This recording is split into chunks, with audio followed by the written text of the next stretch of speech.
Who are China's top business leaders today? Well, INSEAD's list of 50 executives is a good place to start. And joining us next on INSEAD Knowledge is INSEAD Professor of Entrepreneurship and Family Enterprise, Xiaowei Rose Luo. Welcome to INSEAD Knowledge. Let's just start with the numbers. Who's number one and why? In our ranking, the top leader is Mr. Li Jiaxiang. He was the chair of China Air between 2004 and 2008. Actually, it's interesting. He had military experience. He was actually awarded Major General. He has led the company to grow through acquisitions and international alliances. During his 4-year tenure, he has increased the company's total shareholder return by 1,022%. That's a lot. I mean, was there a major shift did it go from being state-owned to private-owned, or why that huge a number? This has always been a state-controlled company, but before he took over, indeed, Air China has suffered a lot of losses. So he indeed has brought Air China new leadership. His strategies are very different from before. He actually wrote a book published in the year 2007, sharing his strategies to bring Air China to success.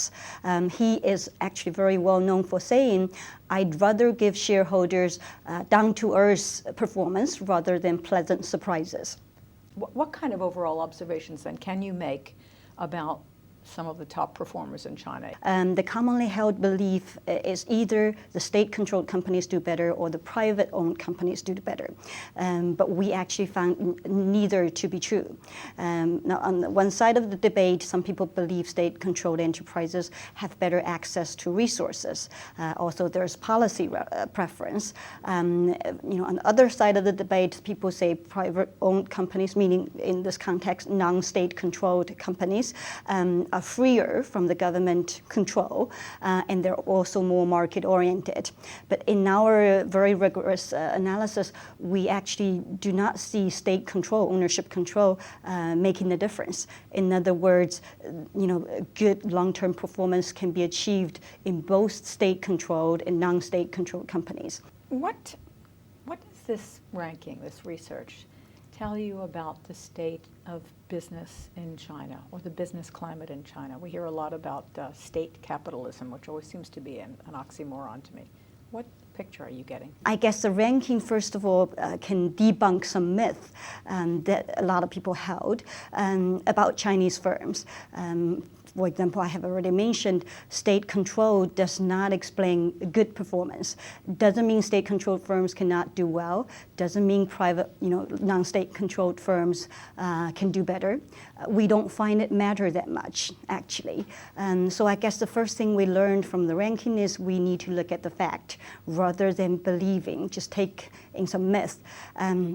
I think the second very important learning is the Chinese market or the Chinese local firms are indeed very competitive.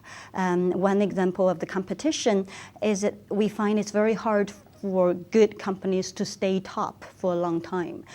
In other words, if we see a leader inheriting a very well-performing firm, chances for that person, that leader, to stay, to become a top leader, top ranking, is much lower. So the Chinese market companies are very, very competitive. How does this ranking compare to some of the others that INSEAD has done? Some of the difference in the methodology here that you're using to rank these leaders? I think the essence of it was 3 words. One is it's objective, meaning it's based on stock market performance rather than reputation. Now, this is a big thing in China because many people believe the stock market is not a good place to look at performance. Now, for some good reason, because stock market fluctuations are very, very high in China. And that's why, the second characteristic of our ranking, which is long-term based, is extremely important. So what we look at is the stock market performance or total shareholder return based on the entire tenure of the leader, rather than the typical quarterly earnings in the Western rankings. Now, the third very important thing is systematic. We look at the performance, leaders' performance of all large publicly listed firms in China. We have our definition of large, meaning they have to be in consecutive years, in the stock market, in the top 100 list. But we look at all of them rather than just based on, media coverage of companies.